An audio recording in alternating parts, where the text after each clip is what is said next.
By the end of today's episode, you'll know more about networking and why it's so important to keep track of the casting directors that you've been auditioning for.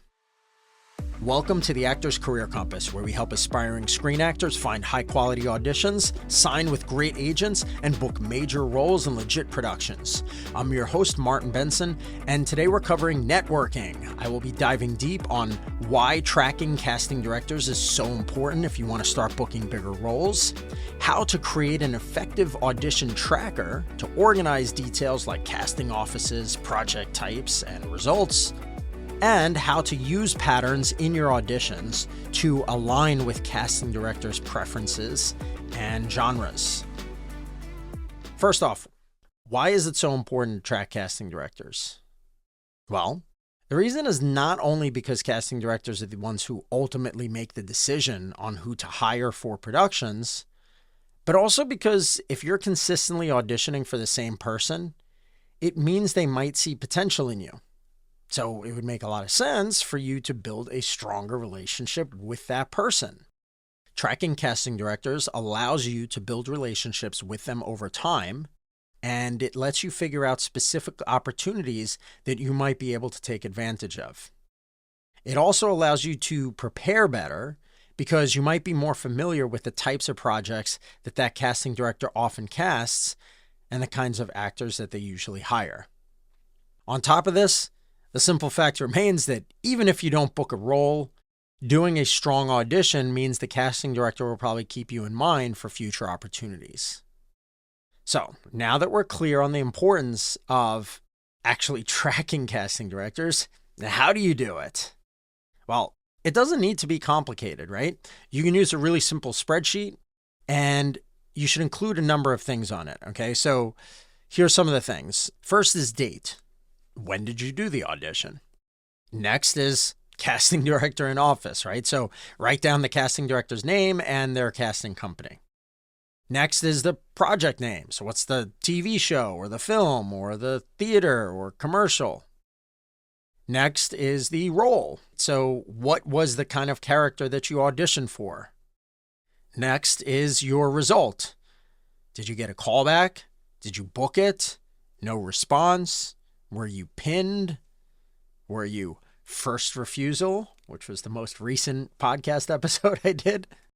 And then finally, put a spot for notes. So jot down any feedback or basically thoughts and feelings like, oh, they loved my energy, or focus more on subtler acting next time around, right? So you can write down things that they may have even said to you, so that you learn slowly over time how to audition better for that particular casting director.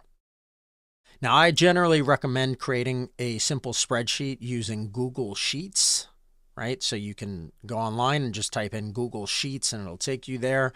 Google Sheets tends to be a little bit more effective than Excel because you can actually share very easily a direct link to your Google Sheet. And especially when you start reaching out to agents, having a spreadsheet like this that shows all of your bookings and the networking you're doing with casting directors, it can actually make you more appealing to agents because it shows that you're not only hardworking, but that you also pay attention to and track your results, which is very impressive to agents. They want to work with an actor who is that results-oriented and detailed, right? So just putting it into Google Sheets will make it that much easier for you to send and share a link later on when you need to. I highly recommend keeping your tracker up to date immediately after you audition while the details are still fresh in your mind. You should be looking at your tracker at least a couple of times a week. Now, there's also some paid programs like Up to Date Actor, and those can actually make it pretty easy to track some of these things, like the different casting directors, and they let you keep up to date with what those casting directors are currently working on. So I definitely recommend that you check out uptodateactor.com. After a few months of tracking this information, you're going to start to notice patterns. Okay, so I recommend setting aside some time about 3 to 6 months from now, and then going forward every 3 to 6 months, set a reminder where you go back and you look at your tracking data. Okay, so here are some of the things that you should be looking for. Number 1, frequent call-ins. Which casting directors are consistently inviting you back? Those are casting directors that you should aim to start networking with, okay? I've done a number of podcast episodes on how to do the networking. Next is project type. So are you being frequently called in for dramas or comedies or procedurals or commercials, right?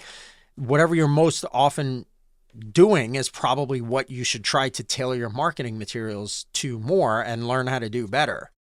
Role trends, right? Are you auditioning for similar types of character types? That may indicate what your type is, or at least how the industry sees you. And then you could decide, do I want to keep that and really hone in on that? Or do I want to actively try to change my type to be something else? If so, what do I need to do to be seen differently? Once you start to see the trends, you can use them to help you make more effective choices going forward. So again, for instance, if you see that you're frequently auditioning for the same kinds of projects, like let's say Law and Order type of things, then you can tailor your marketing materials like your headshot, your reel, even your resume to match that kinds of projects or match the genres and the roles that you're most frequently auditioning for. If you see that you've been auditioning for the same casting director a lot of times, well, that's a good sign that the casting director likes you and is considering hiring you for something in the near future.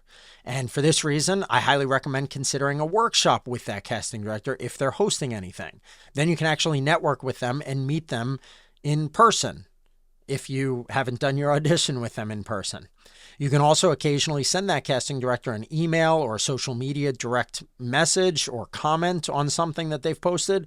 This way you keep in touch and you continuously update them on successes that you've had, like recent bookings or whether you've signed with a new agent or just created a brand new reel.